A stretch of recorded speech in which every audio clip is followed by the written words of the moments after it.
Hello guys, welcome to my channel SBR রান্নাঘর। কেমন আছেন সবাই? আশা করছি ভালো আছেন। আজকে আপনাদের মাঝে নিয়ে চলে আসলাম আজকের আমার দুপুরের পুরো রান্নার ভিডিও। আজকে দুপুরবেলা আমি যা যা কিছু রান্না করছি সবগুলো রেসিপি একসঙ্গে শেয়ার করব। আশা করছি আজকের ভিডিওটি আপনাদের কাছে অনেক বেশি ভালো লাগবে। আজকে আমি রান্না করব কাজলি মাছ আলু বেগুন দিয়ে, আর সেই সঙ্গে পাট শাকের ঝোল শাক, আর সেই সঙ্গে রান্না করব টমেটোর চাটনি। প্রত্যেকটা রেসিপি অনেক ইজি আর অনেক টেস্টি। সবগুলো রেসিপি পরপর একে একে শেয়ার করছি, ভিডিওটি দেখতে থাকুন। আশা করছি ভালো লাগবে। আর ভালো লাগলে প্লিজ লাইক কমেন্ট শেয়ার করে আমার পাশে থাকবেন। আর অবশ্যই যারা আমার চ্যানেলটিকে সাবস্ক্রাইব করেননি তাদেরকে অনুরোধ থাকলো আমার চ্যানেলটিকে সাবস্ক্রাইব করে পাশে থাকা বেল আইকনটি ক্লিক করে দিবেন।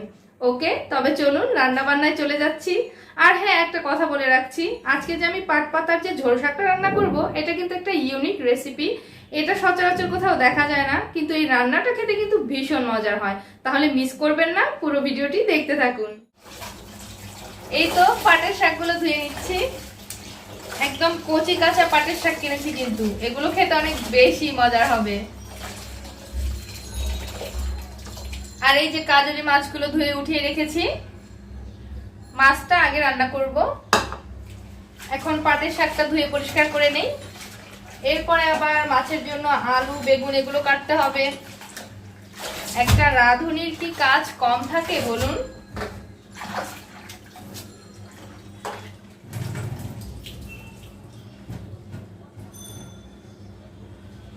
এই তো টমেটোর চাটনি বানানোর জন্য টমেটোগুলো কেটে ধুয়ে নিলাম, শাকটাও পরিষ্কার করে নিয়েছি, মাছগুলো ধুয়ে নিয়েছি। সব ধোয়াধুয়ির কাজ শেষ, এখন রান্না বান্না করা শুরু করি।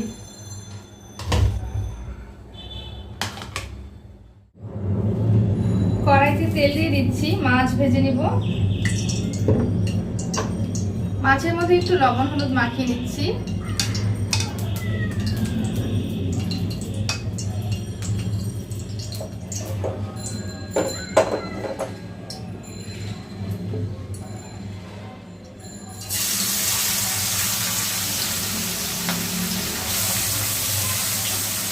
কাজলি মাছ আসলে বেশি করে ভাজার কিছু নেই, এটা হালকা একটু জাস্ট তেলে সেদ্ধ হয়ে গেলেই নামিয়ে নিব আমি। আর এভাবে করেই খেতে বেশি ভালো লাগে। মাছগুলো আমার হালকা ভেজে নেওয়া হয়ে গেছে, নামিয়ে নিব।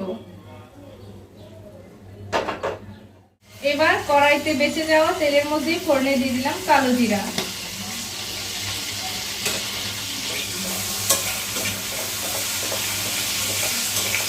এখন দিয়ে দিচ্ছি আলু বেগুন।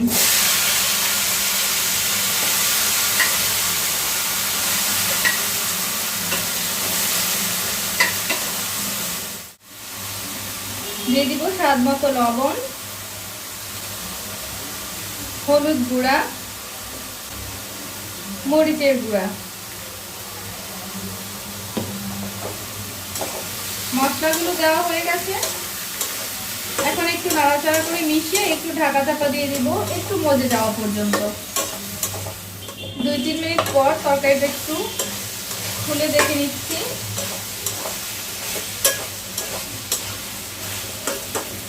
অনেকটাই মজে গেছে। পেঁয়াজ কুচি আর কাঁচামরিচের ফালি দিয়ে দিচ্ছি।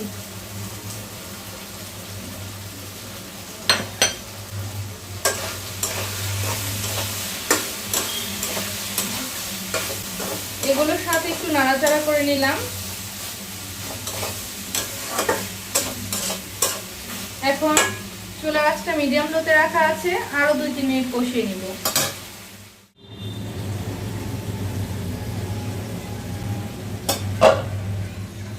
আরো 2-3 মিনিট কষিয়ে নিয়েছি পেঁয়াজ কুচি আর কাঁচামরিচের ফালি দেওয়ার পরে। এখন একটু ঝোল দিয়ে দিব। এটা চাপা চাপা ঝোলই রান্না হবে, খুব বেশি পরিমাণ ঝোল দিব না। এখন ঝোলটাকে ফুটিয়ে নেওয়ার পরে মাছগুলো দিয়ে দিব। ঝোলটা ফুটিয়ে নিয়েছি, এখন ভেজে রাখা মাছগুলো দিয়ে দিচ্ছি। হালকা হাতে একটু ছড়িয়ে দিলাম চারিদিকে। মাছগুলো এমনিতেই অনেক বেশি নরম। মাছটা দিয়ে দেওয়ার পরে সামান্য করে একটু জিরা গুঁড়া দিয়ে দিব।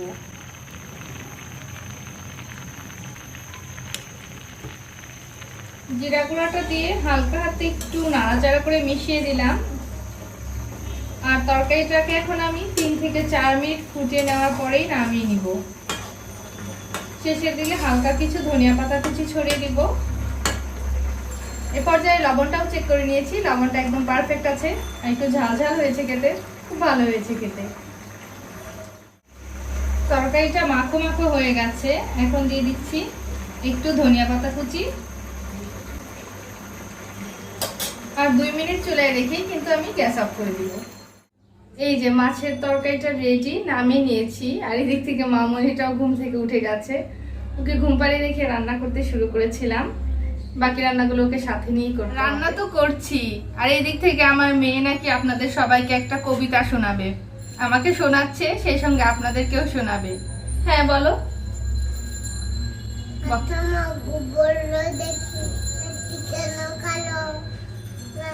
চাঁদ সূর্য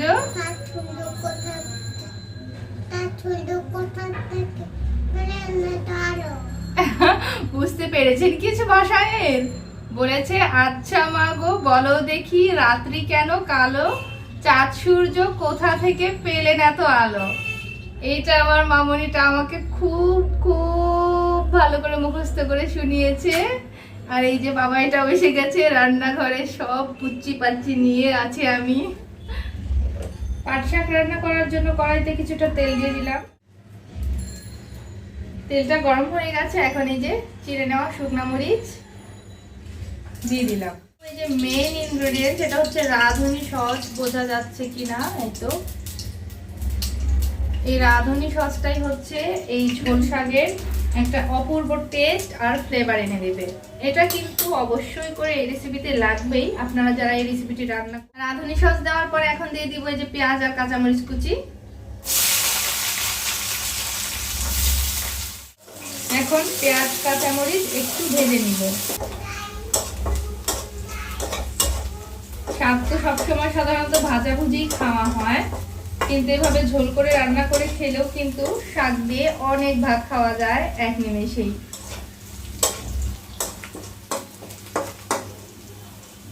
পেঁয়াজটা ভাজা হয়ে গেছে। পেঁয়াজটা একেবারে বেশি করে ভাজিনি, একটু সফট রেখেই ভেজেছি। এখন দিয়ে দিচ্ছি পাটের শাকটা, দিয়ে দিব স্বাদ মতো লবণ। এখন একটু শাকটাকেও ভাজা ভাজা করে নিতে হবে, কারণ পাটের শাকটা কিন্তু রান্না করতে দিলে প্রথমেই একটু যেমন একটু পিচ্ছিল পিচ্ছিল ভাব হয়ে যায়। এই পিচ্ছিল ভাবটা একটু শুকিয়ে তারপর এর মধ্যে সামান্য একটু ঝোল দিয়ে ঝোল শাক রান্না করব। ভাবটা শুকিয়ে গেছে, এখন ঝোলটা দিয়ে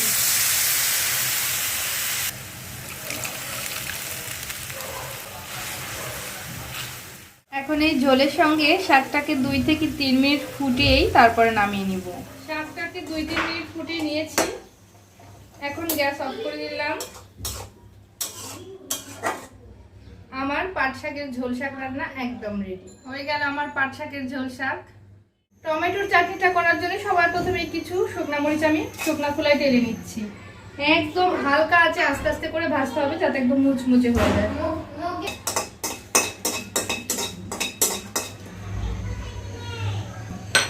শুকনা মরিচটা নামিয়ে চুলার পাশে রেখে দিলাম যাতে করে মুচমুচে থাকে। এখন টমেটোর চাটনি করার জন্য কড়াইতে কিছুটা পরিমাণ তেল দিয়ে দিলাম। সাধারণত চাটনিটা আমি সরষের তেলেই করি, কিন্তু আজকে সরষের তেল ছিল না, তাই সয়াবিন তেলেই করছি। অল্প পরিমাণ তেল দিলাম, কারণ আমি অল্প পরিমাণ চাটনি রান্না করছি, 1/2 কেজি টমেটো। এখন এই যে চাটনির জন্য সরষের ফোড়ন দিতে হবে তেলের মধ্যে, তো এখানে আমি কিছু আস্ত সরষে দানা নিয়ে নিয়েছি, ফোড়নে দিয়ে দিলাম।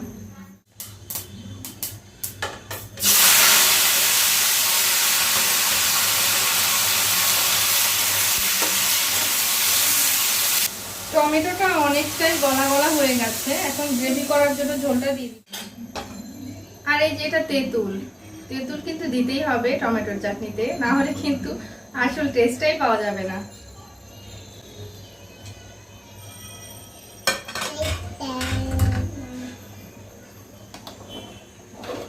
ভাতটাও উপচে গেছে।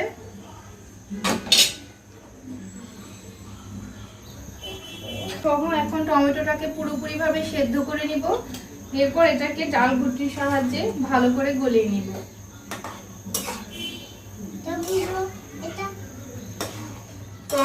তেঁতুল ভালো করে গলে গেছে।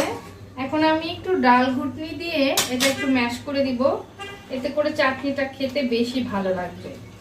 একদম সসের মতো মাখা মাখা হবে, ঘন হবে।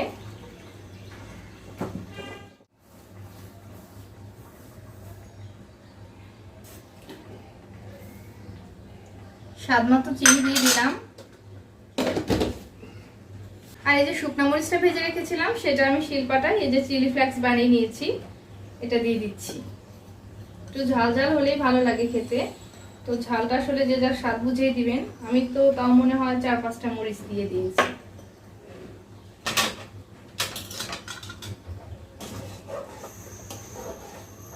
এখন চিনি থেকে যে এক্সট্রা জলটা বেরিয়ে গেছে, এই জলটা শুকিয়ে যাওয়া পর্যন্ত রান্না করে নিলেই হয়ে যাবে আমাদের মজাদার টমেটোর চাটনি।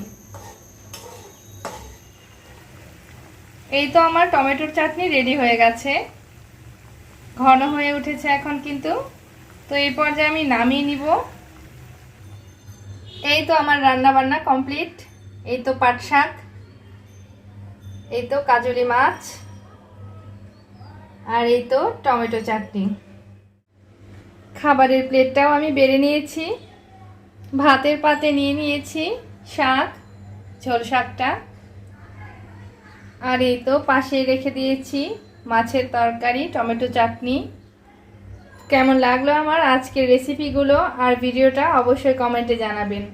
আর ভালো লাগলে প্লিজ লাইক, কমেন্ট, শেয়ার করবেন। সকলে ঘরে তৈরি খাবার খান, সুস্থ থাকুন। আর এখন আমি তবে খেতে বসে যাই।